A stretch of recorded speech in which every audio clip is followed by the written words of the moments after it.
content creators actually don't make that much money. I'm going to show you from an actual survey that basically goes over the total addressable market of social media users, which is about 4.2 billion. On that 4.2 billion, you have about 200 million or so that are actual creators. So Linktree over here did this 2022 creator report. And so you can see the audience size over here of the people that are recreational. So basically 23 million creators are recreational. So they have 0 to 1,000 followers. And then semi-pro, they're 1,000 to 10,000 followers or so. That's 139 million. And then pro would be 10K to 100K followers. So that's 41 million. And then expert would be 100K to 1 million followers. And that's 2 million people in the world. And then expert plus would be 1 million plus followers. And look at the annual income over here. 53% of creators who make less than $100 a year spent less than 5 hours a week on content creation. 32% of creators who make $100 to 10K a year spent more than 10 hours a week on content creation. So the relationship between how much creators work and how much revenue they make isn't an exact science. But what I think is really fascinating is when you look over here, when you look at the annual revenue, it's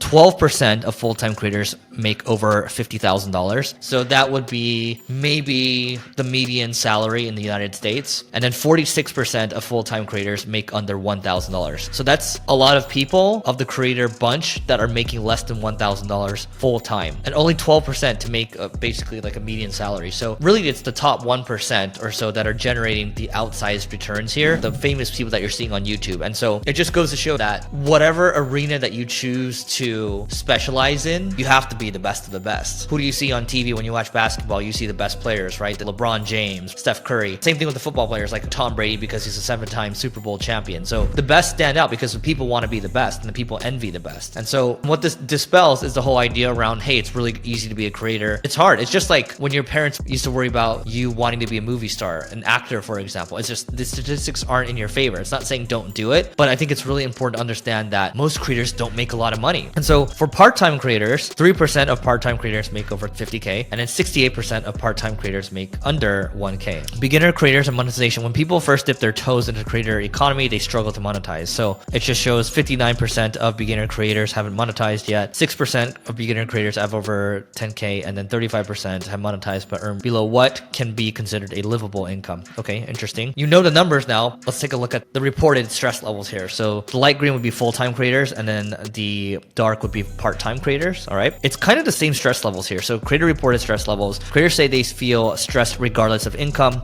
but full-time creators tend to feel more fatigue than part-timers. And when you think about it, there are a lot of creators out there, they say this, I put my full 40 hours, probably 60 hours, maybe 80 hours plus into this, and I treat it like a full-time job. And so for me, I would consider myself more of a part-time creator, for example. Sure, there's the podcast stuff, there's this YouTube channel, there's our other YouTube channel as well, there's the shorts and all that. So I would consider myself a part-time creator, and I've been compounding for years and years. I would say I drive everyone into my monetization vehicle, which is the agency, right? Or the events that I might have, or in some cases, we might be selling ads on the podcast, for example. So 13% of full-time creators say they're extremely/consistently stressed versus 9% of part-time creators. And so I would say, obviously, you don't want to be in these two quadrants over here. This is maybe, let's call this for the full-time creators, maybe it's closer to 15% or so. And then over here, maybe, well, I guess this is closer to like 18%. So you could say maybe it's like 25-ish% or so that are above consistently stressed for the full-timers. And I would say for my work, I don't feel that stressed, to be honest, maybe because I enjoy it. If you're going to be a creator or you're managing someone that's a creator, you got to think about managing their stress levels, because if they're not there mentally, they're not going to do the best job they can for their audiences. What they are doing mainly is entertaining, and someone that is stressed all the time is not going to be that entertaining. And they're also not going to be pleasant to work with either. What the future looks like for creators, here's one of the tips that they have. So seek out quality audiences over quantity, so you can monetize small engaged audiences that know and love your work rather than chasing bigger follower accounts or brand collaborations. Focus on growing your own platforms. And so there's two things here really. One, for example, for myself, I try to focus mostly around business or startups or marketing in general. That's kind of my niche, right? I don't try to venture too far beyond that. Now, what I will say too is when I did try to venture beyond that on YouTube especially, I got punched in the face. All I talked about was marketing before. Videos would get 100, 200, 300,000 views or so, and most of them would do pretty well. But when I started talking about other stuff, when I lost my focus there, when I tried to expand my pie, that's when I got slapped in the face. base. The other thing I'll say here is I do agree on, sure, you can build your initial audiences on these platforms, but you got to think about growing your own email list, because that's one of the own platforms that you can have, and nobody can really ever ban you from that at the end of the day. You got to think about how you can own first party data, right? How you can own your email list, how you can own your SMS list. My main thing here that I want to say is that content creation is a hard game, and it's going to take you at least 3 years to get something going unless you hit lightning in a bottle, both on building an audience or building a business. And if you're going to do two in tandem, it's going to be even harder than that. And that's why most people don't do this stuff, because the statistics aren't in your favor. But the reason that you're watching this right now is because, well, you don't really care, and you're going to do something that allows you to reach your full potential. So the final thing I'll cover, just because we have this slide over here, is number of content formats that creators develop. So platformers' popularity tends to ebb and flow. So show up where your audience is with content that's tailored to their favorite channel. Most creators are already producing multiple formats, such as long form video, podcasts, and apps. 1 in 3 creators produce only one type of content. 58% of creators create 2 to 4 types of content. And then you have 1% or so